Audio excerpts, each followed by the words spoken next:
I would like to know if you have a favorite pickleball doubles player to play with. If you do, put it over in the comment section. I have one. And what makes them my favorite partner to play with is that we seem to move really well on the courts together. We have a system, and that's what we're going to be talking about today. We are going to be talking about Dynamite doubles, how to become a better doubles player. And I've got the amazing Helle Sparre on with us today. I can't wait for you to meet her. Now, for those of you who may not know me, my name is CJ Johnson, and Better Pickleball is dedicated to helping players over 50 who want to live their best lives on and off the pickleball courts. So welcome. Let's see. We have some people coming in. Hi, PJ. How are you today? And Bill. Oh, Bill's down in Texas. I bet it's warm in Texas. I see John. John's talking about Wausau, Wisconsin.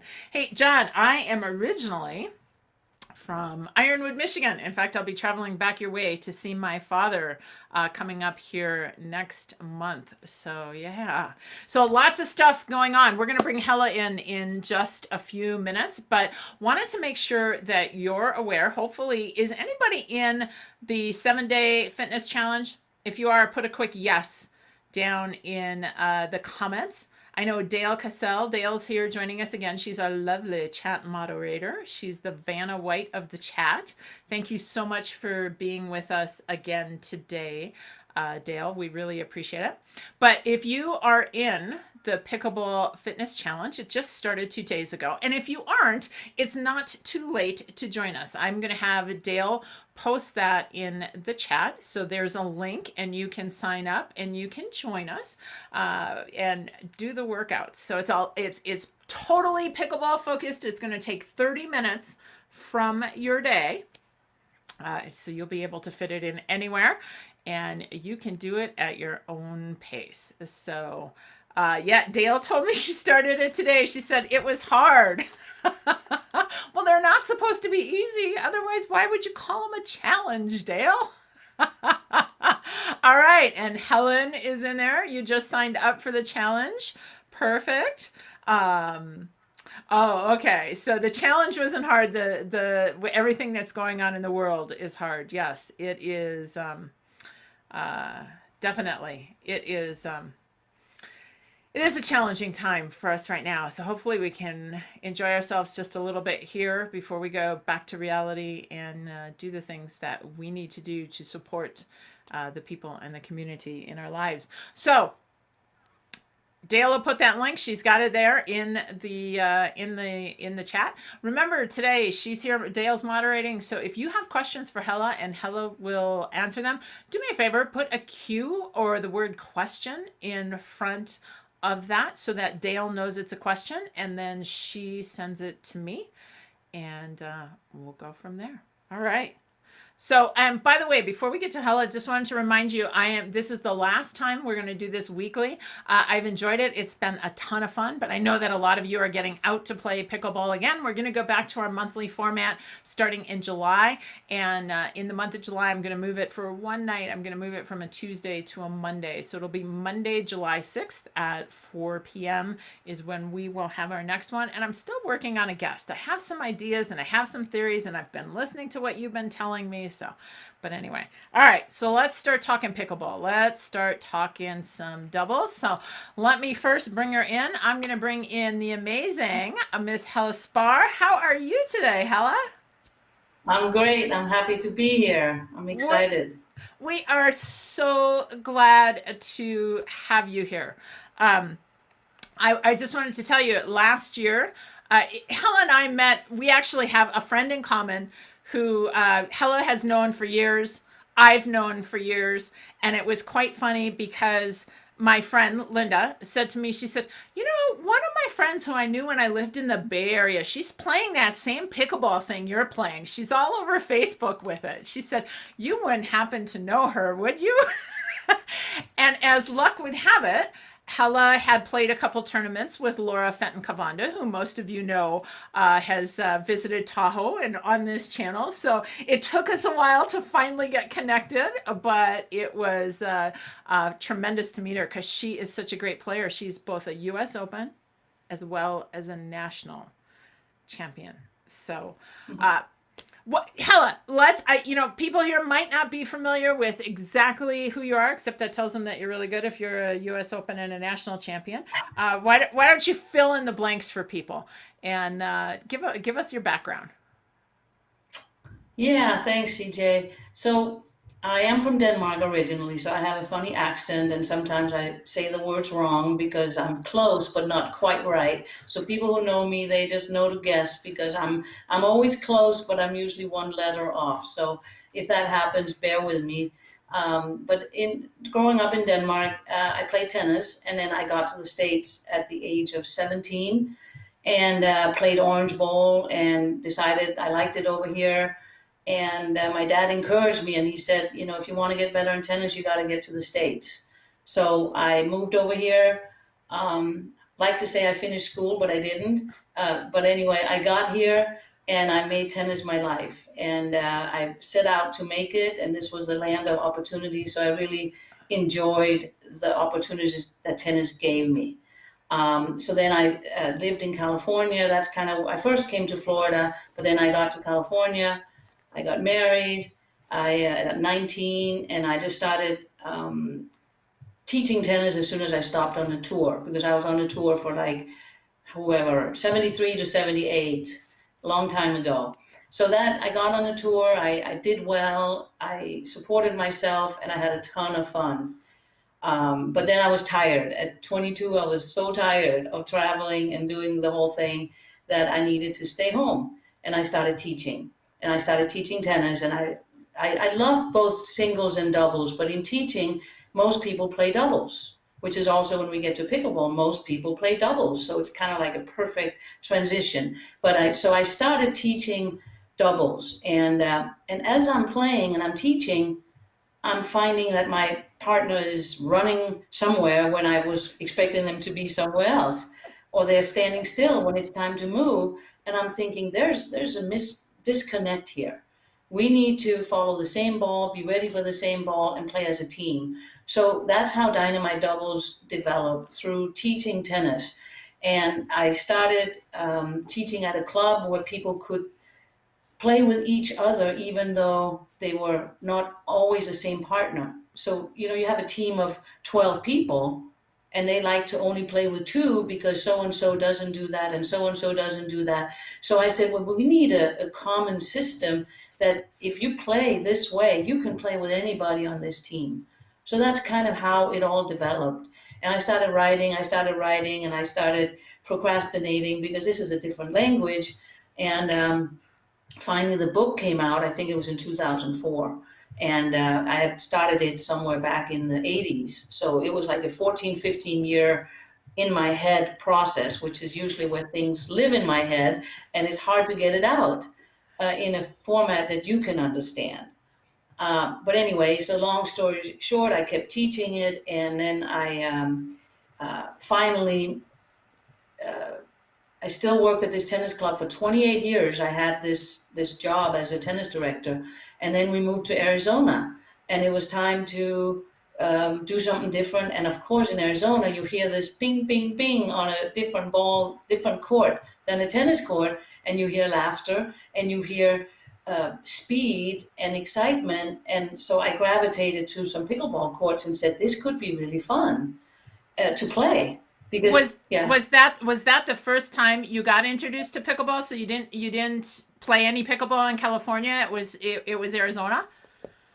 Well, I would say I played once. I was introduced by somebody named Kathy Harden, and she, of course, I will need to mention her name because she remembers that she was the first one. It was on some vacation, and a lady of 75 came out with a net and some markers and said, "Let's play pickleball." And I'm like looking at this 75-year-old lady that she's going to teach me how to play this racket sport or paddle sport.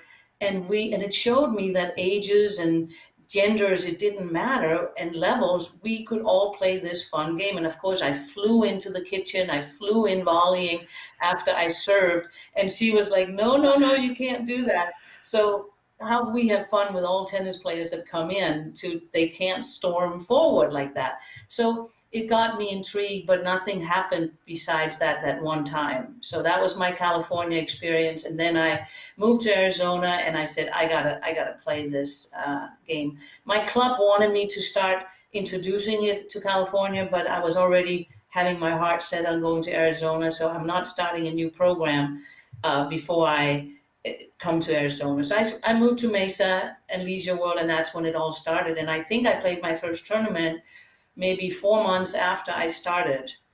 And Wow. and yeah, I played one 4-5 level with a girl in Prescott with Lisa. We won it, and then I played 5-0 after that, and I played nationals that same year, 4 months after I had started.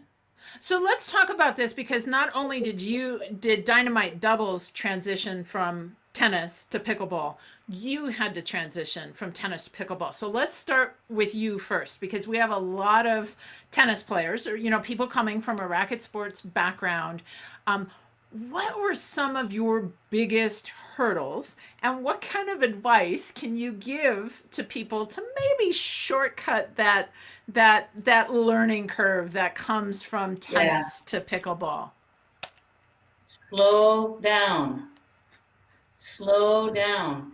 Uh, it's a wiffle ball. It is not coming as fast as you think. So the biggest advice is you have much more time to think and make decisions than you think. So slow down. Then understand offense and defense. There's a time to really attack, and that's when you are receiving. There's a time to slow down and defend, and that's when you are serving. So to even understand the the obvious now to me, but I didn't know that at that time, and I just played the same whether I returned or served, and it was pretty much bang, bang, bang because I was so excited, and I had to learn to slow down. Uh, and also play smart and understand that the longer the point lasts, the better player you are. So the lower levels, they have quick, they don't have very many long points. They're just kind of reacting, going bang, bang, it's over. The higher level, you watch, you'll see, oh, it's an 87 rally point. That's a good point. That's exciting. So you need to develop that patience of a longer point means you're a better player. And I'll say that right now. If you are playing with better players, no, if you are the better player, sorry, and you're playing in a rec game with weaker players, you need to keep this ball in play and practice your patience, your placement. You can still try and win the point with placement, but hitting a drop shot against an older person that's standing at the baseline just to win, I really do not encourage that. I encourage you to hit the proper shot as if they were a 40-year-old that is going to come up and get your short ball. So keep them deep and practice the right way of playing versus winning that game right there. You play with me in a rec game. We don't win a lot of games per se, but we have long points and we see things happening, and you're going to learn and see, learn the game more than you would playing with somebody who's just going to be there to win and kill the next shot and hit it where they're not. It's not always about winning. So I really like to stress that point and get more out of your game. And okay, so you may not know this. Back in January or February, I asked my audience what were their top 10 pickleball pet peeves. Okay, so they gave me 10 of them, and I had a huge response rate. And I can't remember the exact number. I know it was on March show. It was one of the top five, but short points were Yes. were people's pet peeves, right? So what Hella's telling all of us is, by starting to learn a little patience with the game, Right. we're going to have a lot more fun, and we're going to become better players in in the meantime. So what are some of the things that people can do to start to become more patient when they play?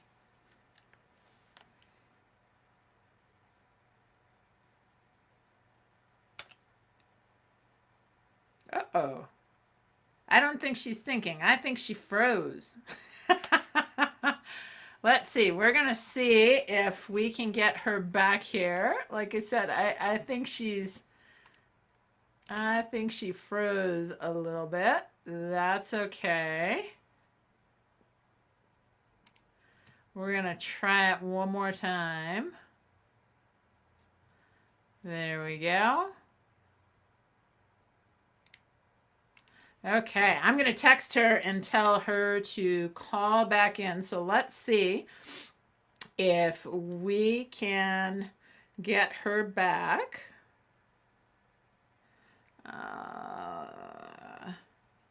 Sorry, I can't talk and type at the same time. I will tell you this, while we're waiting for Helle to come back. Helle came to Tahoe last year. One of her friends is lives not too far from here, lives about 45 minutes. And my partner Jeannie and I, and you probably see Jeannie a fair amount. She's on the channel a lot. She's my drilling partner. You probably see Jeannie come back in, and Jeannie and I went up to take a lesson from Helle. And we spent about an hour and a half. I think it was an hour and a half or 2 hours together.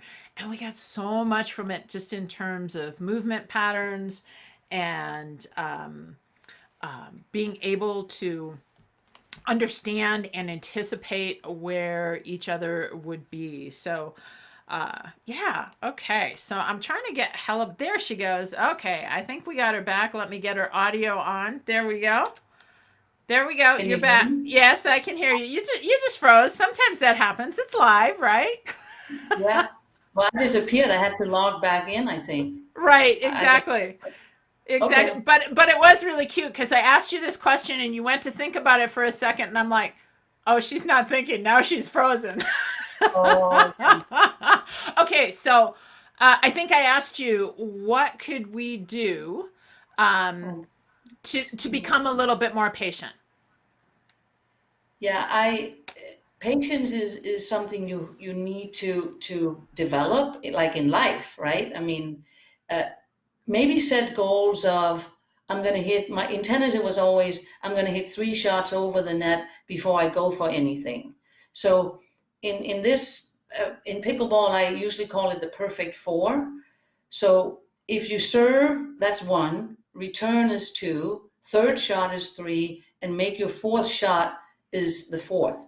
And I have people practice just cross court the two of them, let's say, or cross court the other way, or down the line, just two people, and they're going to hit the ball back and forth to them 4 times. It's two each. It's not asking a lot.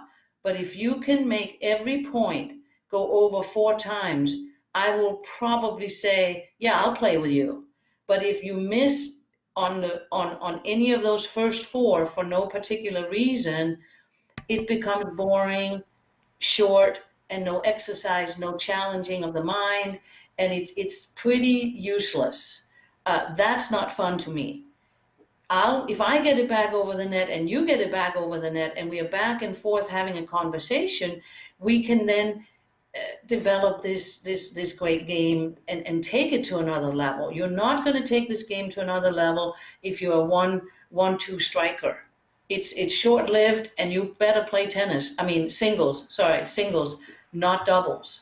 Doubles here is especially, and I have roles and responsibilities that you'll learn about in my course if you went in and took that. But if you are the workhorse, you are not to make any mistakes. Your job is to keep it going, keep it going, keep it going for your blocker or your terminator to step in and take it away. That's kind of the basic strategy on that. So patience is drilling. You start dinking. You can dink up here. You hit 25 dinks. They hit 25 dinks. That's 50 without missing. You're developing patience. So there are all sorts of drills you can do where you do it. But if you play with people, getting it back over the net, let them hit one more shot, expect it to come back, and never hit the last shot, you will have so much more out of this game. I promise you that. Absolutely. So you started to when you went away. I talked a little bit about how Jeannie and I came to visit you last year when you were in Yeah. Tahoe, and we did a lesson, and you've kind of started to talk about the workhorse, and so why don't we get into that just a little bit? You know what your philosophy is around how a team works together on the pickleball court. Right. And that is really, really good. And I think it's one of the most important things um, to learn that you have different responsibilities because of angles. So what I'll do is I'll kind of turn a little bit and have you watch the board here. If you can see the board, wherever the ball is, the yellow piece here is the ball. So if these two guys are up here and red has the ball, blue down here and red here have different areas of the court they have to defend. They're both defending the ball coming from here. So if you are in front of the ball, such as right here, you are what I call the blocker or the little v. We talk about little v and big V. So you have a little v. So if it's inside your little v, you can take it or you can let it go. Now, if it's down the line here, obviously that's whose? That's blues. That can't be the partners. But the middle ball is that awful ball that we all go wrong on. We need to divide up who takes what. I call it the double door. It's kind of a bulletproof coverage. If you don't have this system, middle is really good to play. If you have this system, you're going to find out that people who hit the middle, they're going to get beat by you because you now know how to cover that middle. So I'm going to draw the V of the blues responsibility. Now, mind you, red hasn't hit the ball yet. It's in red's court. It could be a forehand or a backhand. Doesn't really matter. Blue here, wherever they're standing, if they happen to be here, they're responsible for that V. So if a ball is hit easy and short, blue runs up and gets it because red is too far away.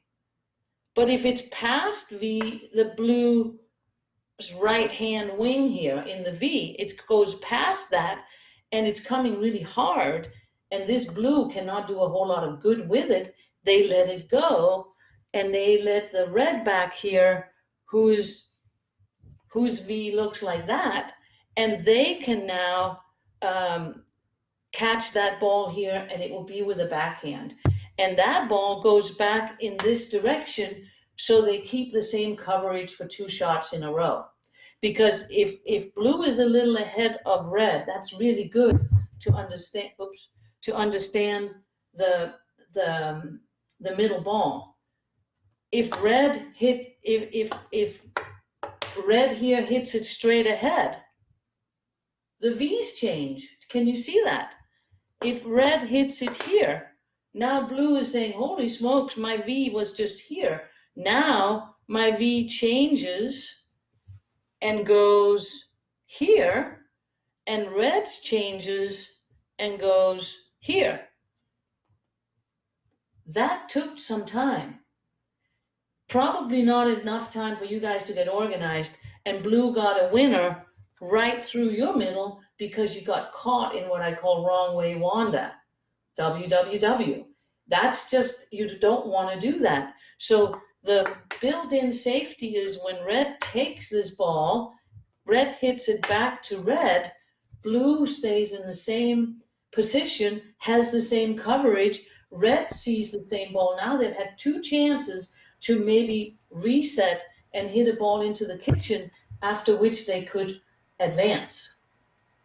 If they hit a ball that red is going to volley hard, they stay back and respect that smash. If red hits it softly, which is my pet peeve, if the ball is high, they don't hit a drop shot. That invites blue and red forward when you could keep them back.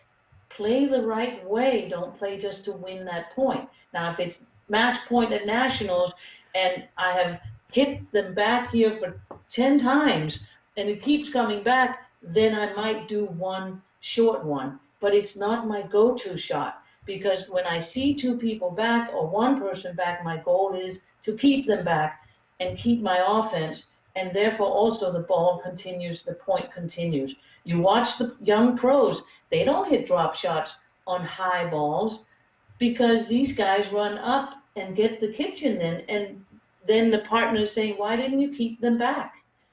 If you keep them back, you have probably 95% chance of winning this point eventually with patience. If you bring them in, you have minimized, or you have lowered that number, and now it's maybe 50-50. And if I'm a partner and you could have kept them back, but instead you invite them in, I'm going to go, what's up with that? What are you doing to me? Now, let me ask you this, because you and I talked about this a little bit earlier. Does that change with age? Right. Is that different? Because I hear a lot of people tell me, well, I hit that shot because they're older and I don't think they can run for it. Does that change?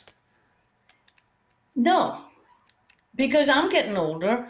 I like to play the right way. I see too many people wanting to win that game and win that point, and they take advantage of people that they can't move.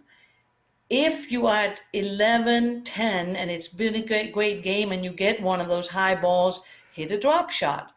If you want to get it over because you're tired. But we're here to play. We're here to play the right thing. Somebody has bad knees and they're standing back there. I just think it's a cheap shot. You're taking advantage of somebody's bad knees.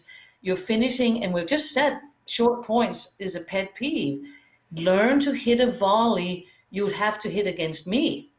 Because if you're older than me and I can read and lower level than me, I can see that you're going to hit it short. I'll run up and I'll make you pay the price for inviting me in.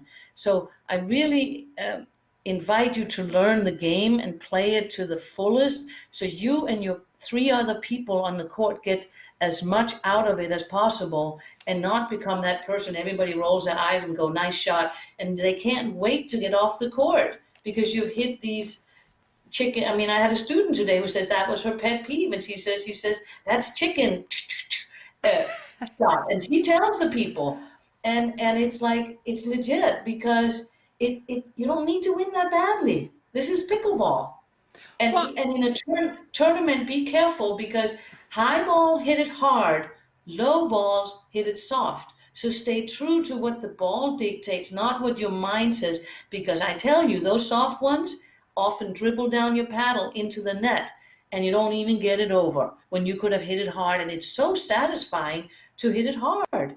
And you could hit it hard, straight, middle, across court. So you have lots of options to still but don't go soft on those. It's playing with danger, playing with fire.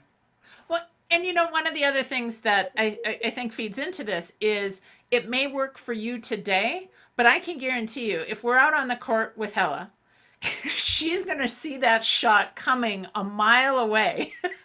Yeah, And I'll be she'll already have, running. yeah, you'll have two steps on. In fact, I have some video, right, of when you were down in, we were all down in, what was it, Walnut Creek, Jordan's tournament a couple years ago. I think you were playing with Mona. Yeah, And yeah, you were playing with Mona, and you happened to be playing against Jana, who's up here in South Lake Tahoe, right? that's And right. and there's a little age difference there, right? Jana's a little on the younger side, in that Well, glad particular you said bracket. that. And she's a little faster, right? I mean, just her reactions are a little quicker, and you couldn't notice it because you could read it so well. You saw what was coming, both of you, and you were in a position to attack. So what Hell is telling you guys is, just because it works now Right. doesn't And mean it's gonna work later. see, when somebody has a high ball at the kitchen line and I'm back, I respect the game and I respect them to hit the right shot. And I'm staying back to defend their big attack. Now, if they choose to hit a drop shot, I'm going to have a second look and go and take a snapshot in my mind. what that looked like. And believe me, I will only get beat by that once. I'll say, I'll give him a look and I'll go, next time you're on it. And then they don't, and then when they hit it hard next time, because they've played with this dual kind of choices, they hit the fence instead of hitting the high percentage and win the point. So I'm really strict on choosing the right shot and doing it kind of like a systematic way till your mind doesn't get the best of you. Because when you start getting cute and all of this, and you play somebody who's a little bit street smart like me, you're gonna eat it. It's gonna come back to haunt you. And there are others like me out there. Believe me, I'm not unique. And believe All me, right. she's street smart. Believe me. Well, So you come here at 17, you have to learn to survive. so Helle, tell us a little bit more. So you've talked about the V. Tell us a little bit more about proper court movement in terms of a doubles player, and kind of specifically, how can I learn when I'm not necessarily playing with that same person, right, every single Right. time? How can I learn to do that as an individual so that I can start to bring that into my games? Well, maybe we can look at the zones too. I don't know if you want to take that in. Sure. Give, Yeah, I think that will kind of give us a map. And this is something from my course that you can take advantage of here. So this is kind of some of the things we talk about. So you look at the course here and you see defense, transition, offense, and attack zone.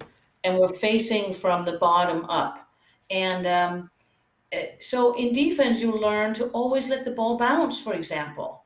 So if your feet are back in defense and the ball is coming, back there you don't volley. They're mostly going out if you do. So from defense, always work off a ball that has bounced.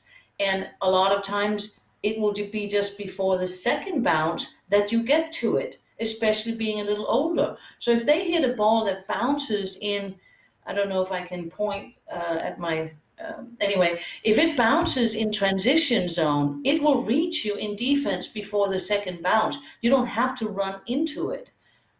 So have the patience and know the full length of a ball. It's two bounces. When it bounces the second time, it's finally dead. Most pickleball people either want to volley or take it off the short hop or on the rise. They don't really understand the amount of time they have to get to the ball. So when you play back in defense, understand the length of a ball till the second bounce. Just before the second bounce, you can still pick it up and hit it quite well, actually. You can hit a nice drive off that. It's not easy to hit a drop, but it's certainly okay to hit a drive from there or a lob. Then you go in and understand transition zone, and that's where you also should practice from. Put yourself in transition zone, and whenever you're straight ahead, you're the blocker with a little V. When you're cross court, you're the bigger V. So it's really important you know who's hitting the ball so you know whether you're the big V or the little V. And there's always a ball involved, and there's always a player involved who hits it. So you tell me, if I hit the middle of a court between the team, I don't know till the very last second who's going to hit it. But if I hit specifically to blue, we know right away what to cover, what's part of our court to defend, whether you're in transition, defense, or offense. So that goes without saying all the time. And typically you always want the blocker to be in front of the workhorse. So if you have one player there and one player here, there's a gap. It's not a bad gap as long as the ball is in this court. Not a bad gap at all. Big V, little v. So a flying ball comes down the middle. Why not give it to the person with the most time? The diagonal player has more time, so this person here could take it with a backhand or forehand if they're lefty, but they could also let it go. So you got to learn to practice from transition zone, because we're stuck there a lot of times after our attempted third shot. We maybe thought we came in and they're still going to attack it. We're stuck right here. But it's not no man's land. It's a perfect place to be, because the pickleball is so small. Pickleball court is so small. There's no bad place to be. there is a bad position to be in. If you're front and this player's back and the ball is over here, you're looking at wrong way, Wanda. So that's the gap you always want to defend against. So if red has the ball, where should they hit it? If you're red, you can't see blue. You don't know where they are when they're behind you. So if they're behind you, where do you hit it? In front of yourself. Now your position at least is correct. And you've kept the team intact. So things like that is what I really, really cover. And then we go to offense zone, where you do a lot of, the goal is to be up there, especially when you're returning. Do not return a ball and don't get to the no volley zone. Why is that? Because of the 2 bounce rule. Since the return has to bounce, when you are like this team, they were returning serve, and since it had to bounce, they must both be at the line. If they're not, they're probably not going to score that point or win that point and get side out. So because of the 2 bounce rule, this receiving team is at the line, but the serving team, they have to sometimes take 3 to 4 to 5 shots to get up there. Hey, Helle, could you do me a favor? I'm going to put you back up on the screen. The first time you drew the V's, they showed up a little bit light. So could you just go, can you go back and just kind of darken those lines just a little bit? Because I think that will help the light bulb go off for some people. Can I do it from where the board is now, or do you Yep. want to do it from the same? No, Okay. you can do it right now. Just make those lines just a little bit darker, if you would, please. Go over them a couple of times. Okay, so we see the ball is in the right side. Blue here is blocker. And blue, wherever blue is, they have a narrow V. It's only about 45 degrees or so, that's theirs. And it goes all the way up to here, by the way. So if somebody chooses to hit a short ball, maybe it could be that far. Blue has a better chance of getting anything short. Now, if it's deep, then red back here has their V, and they're taking anything that blue didn't take by cutting it off here. So it's all about angles. It's really important that blue doesn't go sideways. They're totally in red's space. And then what happens? This is actually really important because everybody's been told that this is the forehand. And you have to come over here and take that deep ball. I say, get a backhand. Buy a backhand. And learn to take this ball with a backhand by red. If everything is equal, red should take that ball. Women's doubles, men's doubles. If it's mixed doubles and I want the guy's power to help us, I'll have him come over and take that shot with a forehand. And then I would like him to bang it hard at the woman coming in. What I don't like is that he hits it over there. I'm playing senior, you remember that. And then they hit a short one there that my partner doesn't get to anymore. Maybe 20 years ago he did. But if this guy takes it, I like him to hit it hard at the woman, and then he can continue in and be the blocker, and I'm behind him taking anything he doesn't want. So Hey, this Helle, was a little more. Helle, can you do one more thing? The blue line came out great. Just go back and redraw that red line just a little bit, because I know that's kind of, and the reason I'm asking her to do that, when you do this with Helle on the court and you really get the visual, like she makes you put your arms up in front of you, and then of course in her class, she, in Dynamite doubles, which is a class that she's just released, and she will tell you about that a little bit later, she uses a lot of video there as well, right? So but if you can, just redraw those lines for everybody, the red lines. We can see the blue, but the red are pretty hard to see. But the red are now blue. Draw them just a little deeper. It's still a little difficult for us to see for the red player. Oh, this player? Yes. Mm-hmm.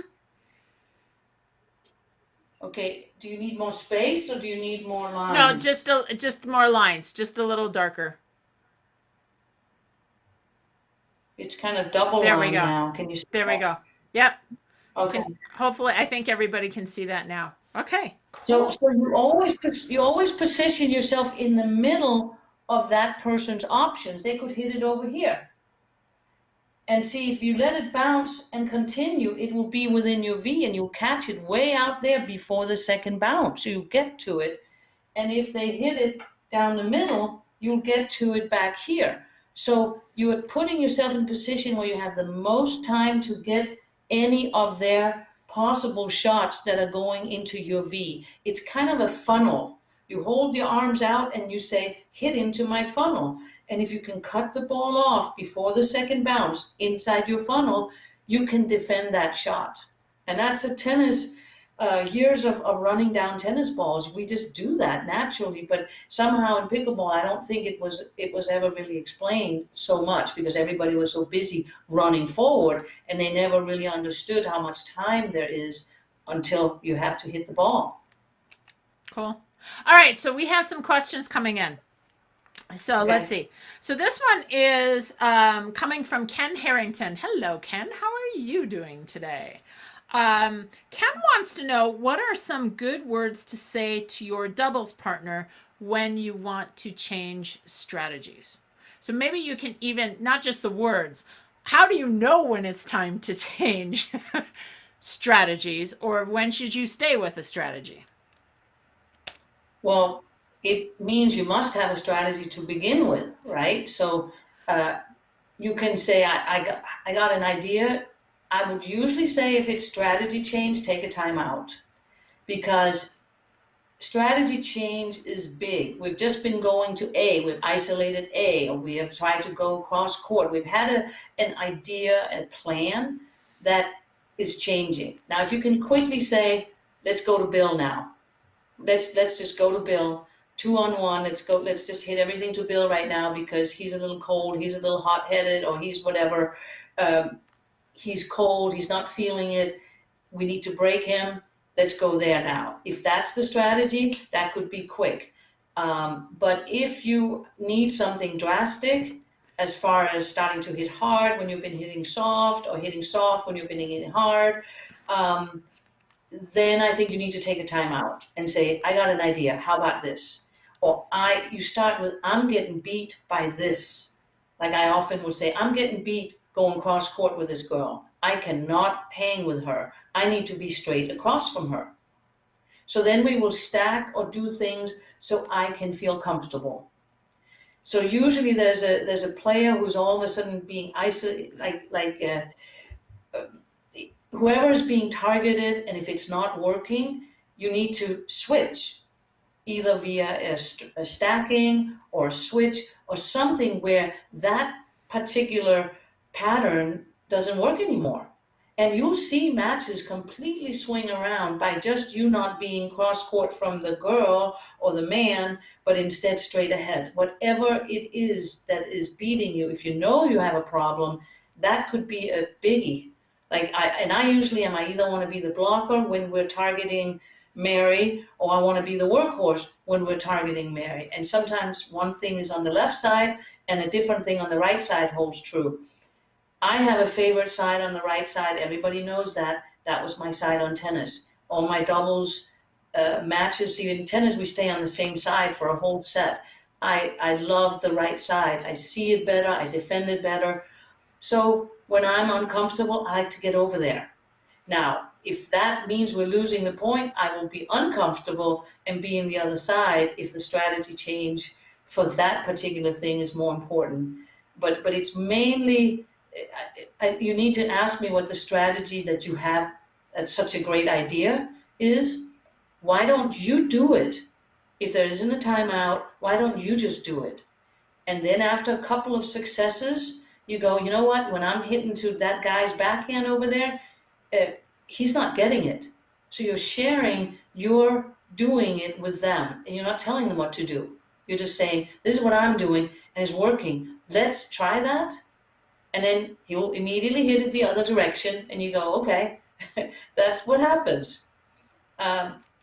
So yeah, I usually like to just do it with me first and see how that works before I come with this brilliant idea that maybe he's going to play worse now because this was the best he could do right now. And I came with this incredible idea.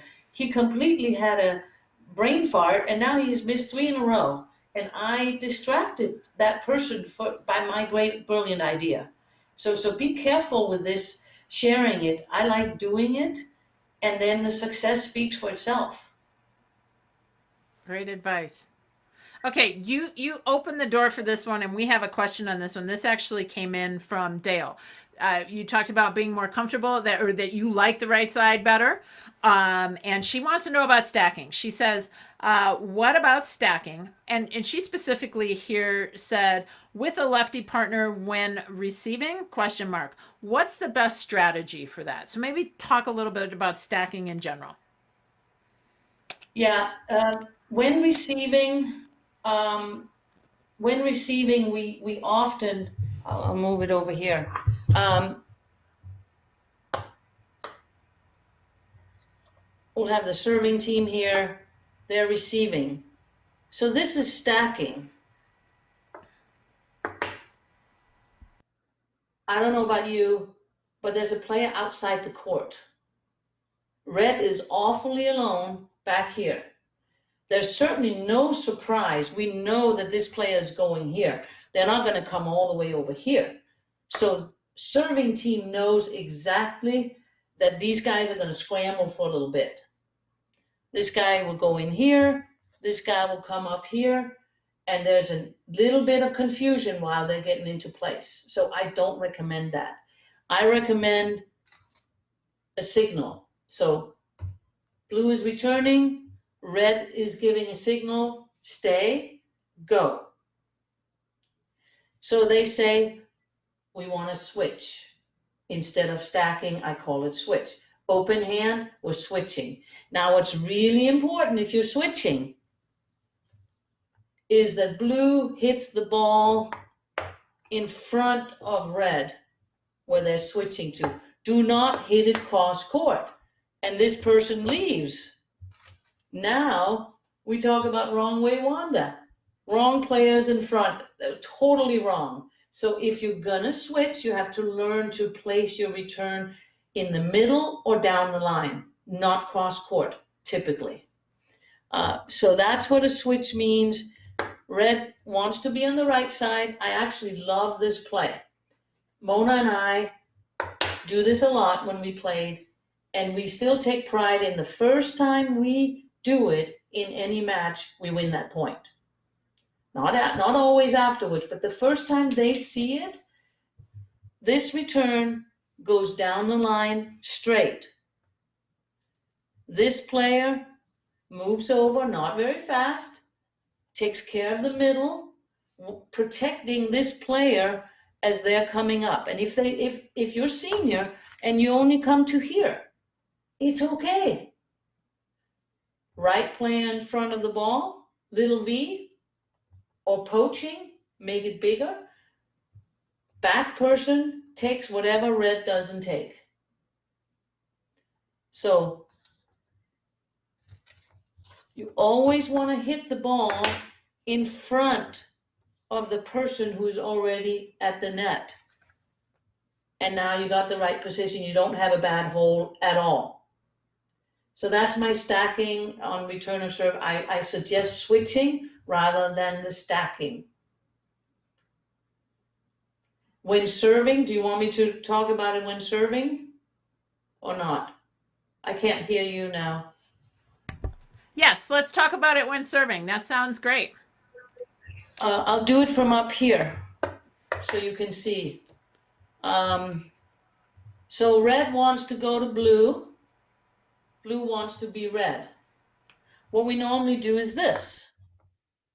Again, big opening. They return down the line. This guy's barely getting it with a backhand. It's not that effective. I don't like to give a big opening when you don't have to. So we call this the Neumann Shuffle. because the Newmans were one of my favorite teams, Lindsay and what's his name? Uh, sorry, the Neumann brothers, the Neumann team. They do the shuffle. So server goes in front while partner goes behind as the ball travels over there. So it's a little bit of a, dozy-do. I go in front, you go behind. So as you serve, you say, I go in front, serve the ball. As it's traveling, server goes in front and becomes the blocker. Partner goes over and is the back workhorse. So we again have our roles. Red is now the workhorse, blue is the blocker because the ball is in front of blue. You always know what your responsibility is. Your V goes with you anywhere you are in the court. Little V, blocker, big V, workhorse. Awesome. And Ken reminded us, and I was thinking about it too, Ryan Neumann. Yeah, Ryan. Yeah. All right. Okay. So now you open the door on this one a little bit too. This comes from Rob. Rob Menta. Hello, Rob. He's a regular. Rob wants to know about poaching. He says, please discuss poaching at the rec level, where you play with different partners, when to poach, and what to do if your partner poaches. Okay, poaching is good. Poaching is fun. You poach when you know they're not going to go down your line. The blocker is the poacher. Workhorse does not poach. If you're the blocker, you poach. So I'll show you again. Here's blue. Blue is the blocker. Ball is here. It's coming cross court. Blue can move in because it's inside their V and take some balls. Yeah. And partner needs to give him a little room, knowing that blocker always has a chance to first go in and take it before red will take it if they don't get it.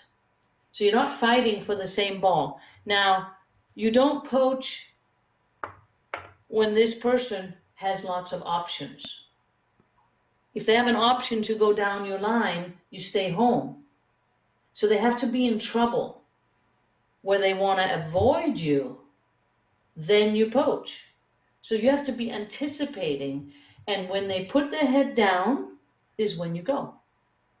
You don't go too soon, you don't go when they hit it, you go as they go to hit the ball and have made up their mind that they're not going to hit down your line. You think they're going back to your partner, especially, let's say you're back a little bit, red is back, and they're in here, and now this player wants to hit to the deepest player, but the ball is in their feet, so they're in trouble, and they're going to lift it to get back to the deepest player. As they lift the ball, blue comes over and intercepts it because they were reading that they wanted to hit to the deepest player. So a poach is the blocker that comes in when opponents are trying to hit to the deepest player to get away from the blocker, because if they hit it up to the blocker, point is over. So that's an important practice. It needs to be in their feet. They need to be in a little bit of trouble, and partner says, nice try. If the guy keeps missing it, you can say, I'm right here. You don't have to take it. The workhorse needs to back the blocker up and allow the blocker to go, because the whole point of hitting cross court is so the blocker can go, but don't go all the time, because you're going to miss too many and your partner is going to be a little tired of you. So the other saying is, you better make it if you poach, because otherwise the workhorse is standing there. I had a day and a half to take that ball, and you definitely don't poach when it's below the net. If it's above the net and high, you can punch down on it, take it. But if it's coming low, let it go and let the workhorse take it. Who's behind you? Okay. That is some awesome insight into poaching, right? There's a lot to it, a little, and to think Yeah, about it. these are great questions because that's usually what we never really get to, when you just start out. It's great. Okay, so we got Stan Mikshinsky. He is over on Pickleball List. Hello, Stan. Glad you could join us. And by the way, if you haven't been over on Pickleball List, come on over, join us on Pickleball List. It's a wonderful free community. We have a lot of these discussions, and because it's different from Facebook, it is. We don't lose the discussion. I know that sometimes in the forums on Facebook, people get tired of seeing the same question posted 800, that's probably an exaggeration, but it feels like 800 times. The cool thing about this community is you get to see the perpetual discussion. So it really is a conversation. And I think Dale will post that in there as well. It's pickleball with an ist.com, and it's a free site. So this question is coming from Stan. And so Stan says, so I sometimes have a partner that rushes to the net on the third shot before we know if I hit a good shot or it's too high. Is it best to hit the drop shot cross court because he's in front of me? Really good question. Yes, it is. And you definitely want to hit that in front of the person in front, because otherwise you're left in the wrong way, Wanda. So sometimes that means you have to change direction, which is not easy, and you might miss the shot because they're putting too much pressure on you by them already having run up, and you don't want to have them killed. So I think to stay in transition zone, not get all the way up there, and just kind of hang around here until you see what your partner's going to hit. But if you're in front here, that ought to go there. So the partner stays here. Now, this player, once you see that third shot being a little too high, needs to stop and hold their ground and only defend the little V and let all middle balls go to you who've popped it up, and you can deal with your own mess. Don't interfere with the workhorse's bad shot unless it's down the line. That's the only one that's yours. I knew I hit a pop-up, but if you let me have it, I'll have a second chance to maybe hit the next one better. But that's a really good question. Okay. Why don't you tell us a little bit about Dynamite doubles? Because I know that you just launched this new course recently, right? And for those of you who don't know, she wrote a book at tennis back in her tennis days. She was telling you about that earlier, and she actually wrote a book, and now she's finally converted it into pickleball, and it's video lessons. And tell everybody more about the course, if you would, please.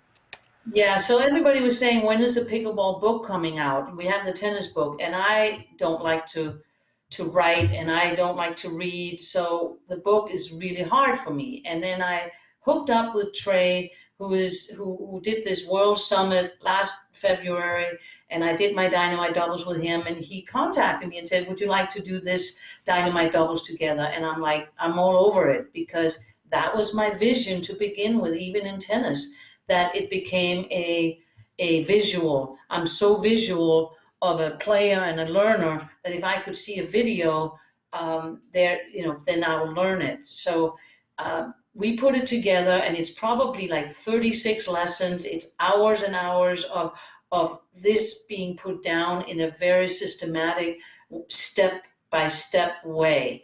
Because now I'm giving you little bits and pieces, and it's nice, but you get the whole picture of how to play, what to think, what are your options. 3 is the magic number. You have so many choices out there, so it's like a smorgasbord. And you get the ball, you know your positioning, you know what you're supposed to do. So it really comes down just to, can I execute?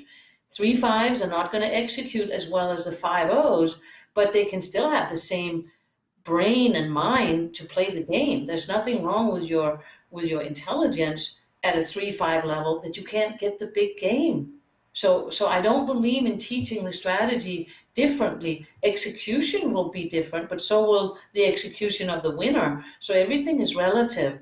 But you will learn the game and just work on executing through drills and drills. And it's a very interactive course.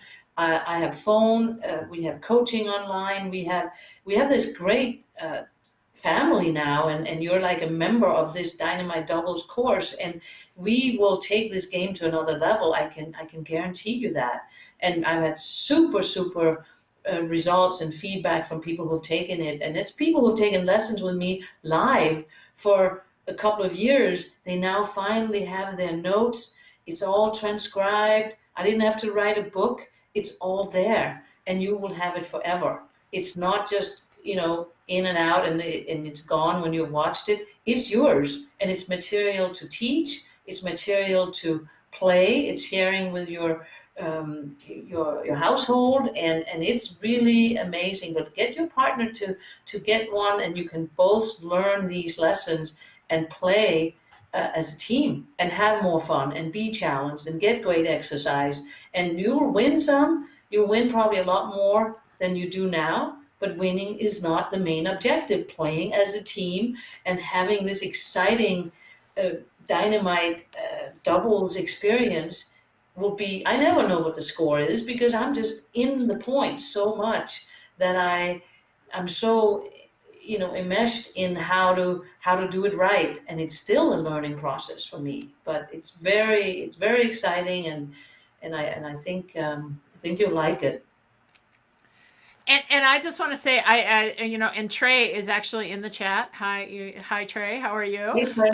Uh, I got a chance to take a look around the site. There's like 30 some lessons in here. The video's done really well. And one of the things that I appreciated when Jeannie and I, because if you know me on this channel. I don't coach myself. It doesn't matter if it's skiing. It doesn't matter if it's golf. I don't coach myself, right? I have my bias. You have to go to somebody else. And one of the really unique things was when we went to work with Helle was her use of visuals, how well she used them, and to be able to see how she talks about the blocker and the workhorse and the V's on the court. It really opened an interesting world. And by the way, Jeannie, when she heard that we were doing this, she doesn't get on YouTube much, but she did want me to say hello to you and to That's say thank great. you. Yeah, because it definitely helped us to achieve as a team. So go ahead and check that out. I think that Dale has put the link in the show notes. Now, I know we got one more question, and I also want eventually you're going to be traveling again. So before we get to that question, when you start traveling again, because it's the course is one thing, but how can people get in touch with you and know where you might be where you might be giving lessons in person, that sort of thing? Yeah, I'm doing it all kind of on my own as far as the lessons. So it's not that I don't have them posted. I get invited to certain areas and I come in for 2 or 3 days. The best is to contact me personally and just say, I live in this area, and are you willing to come up? Just like I kind of did in Tahoe, where Lynn set it up for me, and then I do 2 or 3 days in one location, and we then have a local person there that helps me set up some clinics, usually at a 3 hour increments, so we get time to really get down on this. And then I sometimes do a little bit of an exhibition where I coach live, and I see what people hit the wrong shot, and it's like we all do it. We all think we have that winner down the middle, and it's lo and behold comes back, and we lose that point when we kind of point out we could have hit that shot a different spot, or the positioning is wrong. And you'll see how when you play Dynamite doubles, how it just goes, it goes really smoothly, and it seems so easy, where it can be very like going like in a wrong way direction if you don't play it, if you play the wrong shots. So contact me at dynamitedoubles.com or hellesparre@gmail.com, and we just kind of get it started that way. It's very small. I never do bigger groups than 4 or 8 people at a time on a 1 or 2 courts. And if I do to the bigger group, it's more of an exhibition style, and it's people who are sitting on the fence who don't want to have a clinic.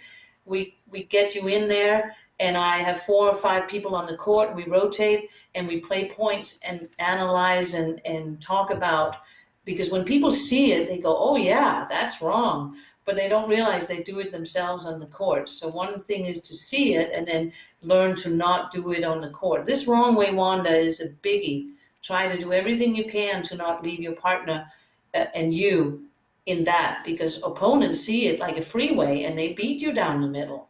But if you don't have wrong way Wanda, there's no hole in the middle. And then they have to beat you on a different place, and they make more errors when they can't hit the middle.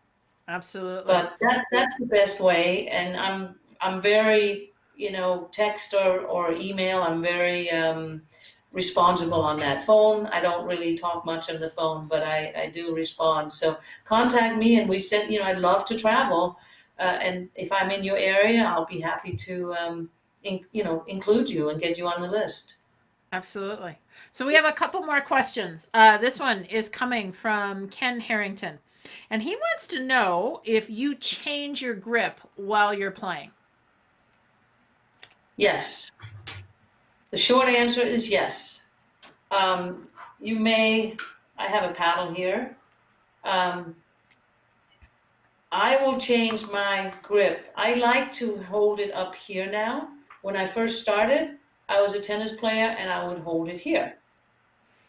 Since the touch and the soft game is more what I need, I have more control, being more like when I play ping pong, I have my finger up here.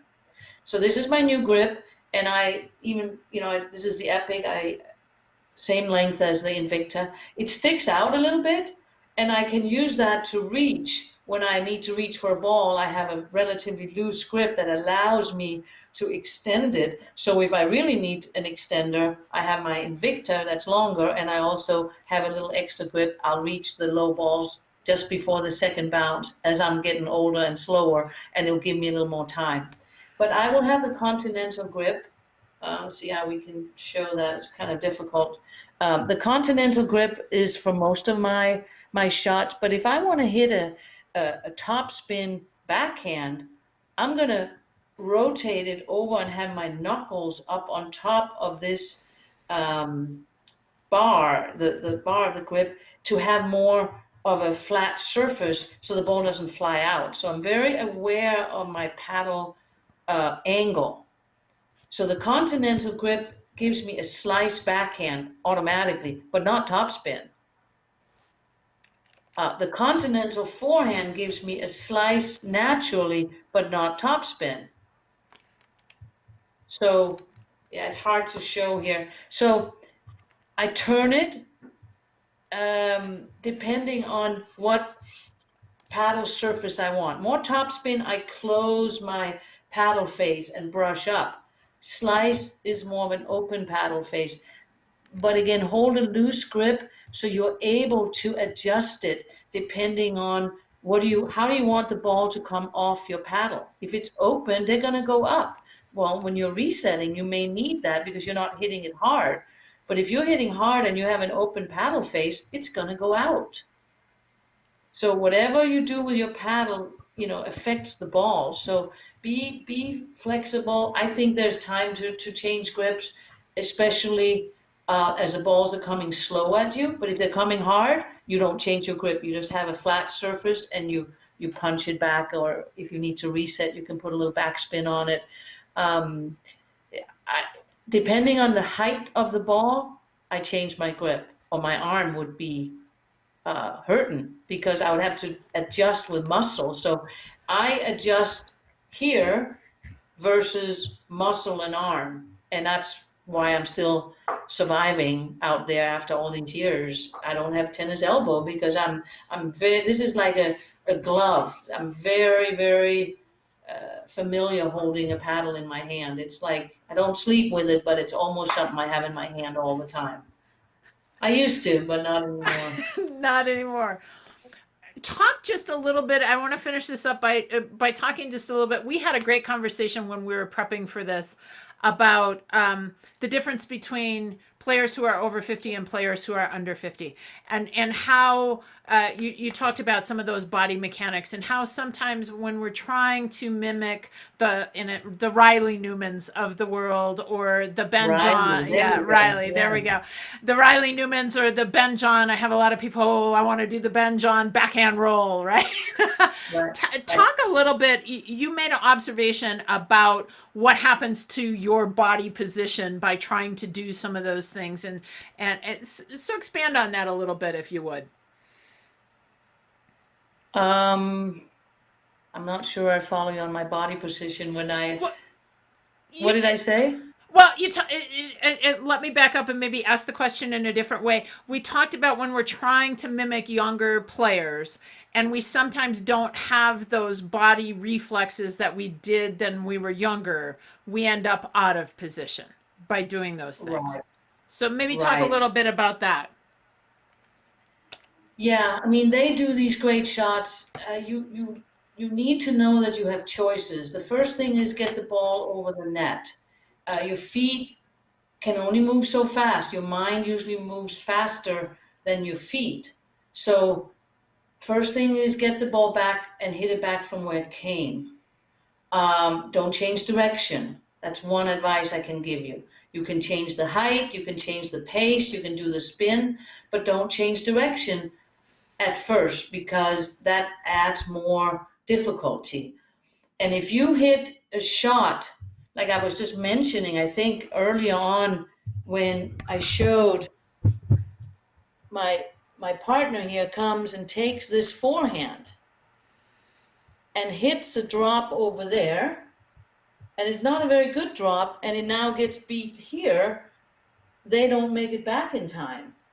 Well, that tells you that this forehand should probably not go there because you've just put yourself in a pickle by a short angle that you can't run back and get. And yes, Ben would do that, Kyle would do it because they love that challenge. They love that run and they're really fast and can do it. But us, if I do that, and then even if it's a good, the next one will come here. That's their best shot. I'm so far from that, and I've cut my partner's uh, wings off, and we'll lose that point. So, most likely. So, again, if I hit the ball not with a drop, but hit it hard, really hard there, I believe I have till the second bounce and have a chance at getting that ball. So, I wouldn't drop that from way deep like that. First of all, your drop is so difficult from that deep that a drive is better. A lob might be better because if you lob it, it will come back to you. As we're getting older, we have to think smart. You're way back here. We're both back here. And you hit a soft attempted drop, that's going to be a drop. We may not get it. So when a return is really deep, if you lob it high, they're not going to drop the ball. They're going to hit it back where you have a chance to get it before the second bounce. So that's a smarter way to play. A lob is far smarter for us to get a chance for the next shot than a drop from that deep. And also, if you lob it, your drop might be good because it might be a really bad lob, but it went over the net. Whereas your drop, how many times do you hit a drop into the net when it's that deep? It's not the highest percentage shot to or place to hit a drop from. So I talk a lot about it in the course. Is that a little bit what you were talking about? Because I think Yeah. that's play smart. Somebody's at the net up here and you're back here. If you hit it high, it'll come back to you before the second bounce. If you hit it low, it might be a drop shot you never get. So the further back you are, the harder and higher you should hit it and stay back and respect their shot and then work off their next shot. If their next shot lands shorter, then that becomes an opportunity and a much better option for a drop. And then you're at the kitchen line. So then your third shot becomes a lob or a drive.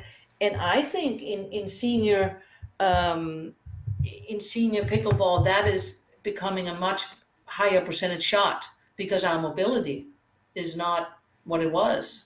Sure. Okay, Yeah. I lied to you. We have one more question, and this, but Bobby Grease has been here for the whole thing. So I'm not going to Okay. let you go. I'm not going to let you go until we get Bobby's question answered. Okay, and Bobby wants to know, what is your process against constant bangers? Yeah. So we got to define what's a banger because if you are receiving a serve, you are the aggressive team and you will be not banging the return. You return it and move to the line.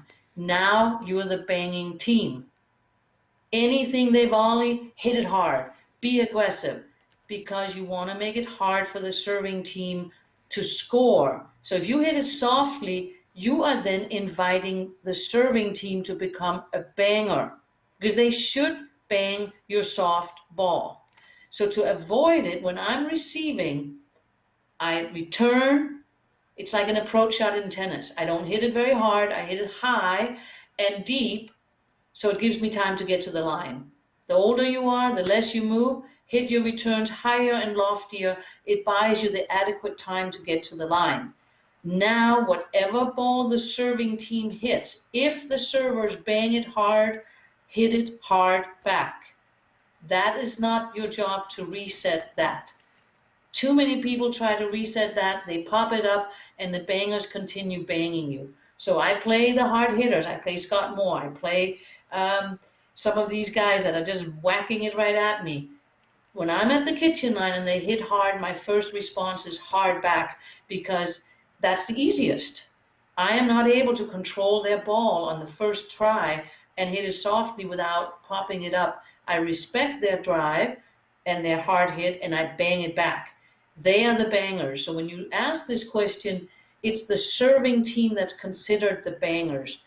If my partner is a banger, I just stay back and I wait for the ricochet off the volley of the team that's at the net. I don't advance very fast because it tells you the faster you hit, the quicker it comes back. No time to move. If they bang and move, I call it crash and burn. Some people call it shake and bake. They hit it hard and charge. I go, see you later. Have at it. I hope you finish well. And if they do it and they win the point, I stand in the back and I go, great. But if they crash and burn, I stay in the back and go, what's the hurry? So I don't join them when my partner and we're serving bangs it. I stay back. I respect the volley that's coming from the kitchen line team. And if I get anything I can work off and try and hit it soft, I will. My partner will bang it. I will hit it soft. I refuse to hit a hard ball hard when I'm not at the kitchen line. Any hard ball that's hit at me, my job is to reset it. My partner hits it hard, I've lost him, but I'm not joining him down that road. I'll stay back and go, have at it. And we're completely in two different cities.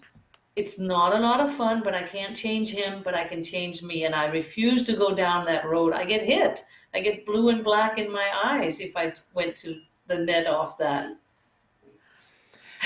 Well, and I have to tell you, Helle has just given us a little taste today of her Dynamite doubles. There's so much information in there. So if you would like to learn more about that, Dale had put the links up in there. You can still see it. You can go to doublescourse.com if you want to get in touch with Helle, Dynamite doubles. Helle, I would just like to thank you for taking time out of your schedule and sharing this with everybody, because this is just fantastic information and just a real eye opener, I know, for a lot of people. And I'd love to have you. Hopefully, we get you back in Tahoe. Yeah, Maybe this year. Who knows? We have a short summer. right, right. No, thanks for having me, CJ. I love this. I mean, I live this, I sleep this, and I see it, and I want to share it with as many people as possible. It's really fun. It's just so cool. Awesome. Thanks Thank for you. having me. Thank you again, Hella. I really appreciate it. And I want to say thank you to Dale Cassell as well, our lovely Vanna White of the chat. Dale, you are awesome. Thank you for curating all the questions and getting information out to people. Definitely appreciate it. You can always catch me over on Pickleball List. Remember, it's a free community site, so feel free to go over there. You can tag me at Better Pickleball. And if you're not part of the fitness challenge, it's time to get healthy and get back out on the courts together. Dale put a link to the fitness challenge in the chat. Come and join us. It's not too late. The videos are up there and it's only 30 minutes a day. And I have designed these to be pickleball specific. So we are working your footwork and all your pickleball muscles. And I'm trying to make it a ton of fun and something that you can do for a long period of time. We'll be back here Monday, July 6th. Will be our next live at 4 p.m. Pacific time. So please come back and join us then. And until then, you know how I always end this. Together, we can train smart, live bold, and age well.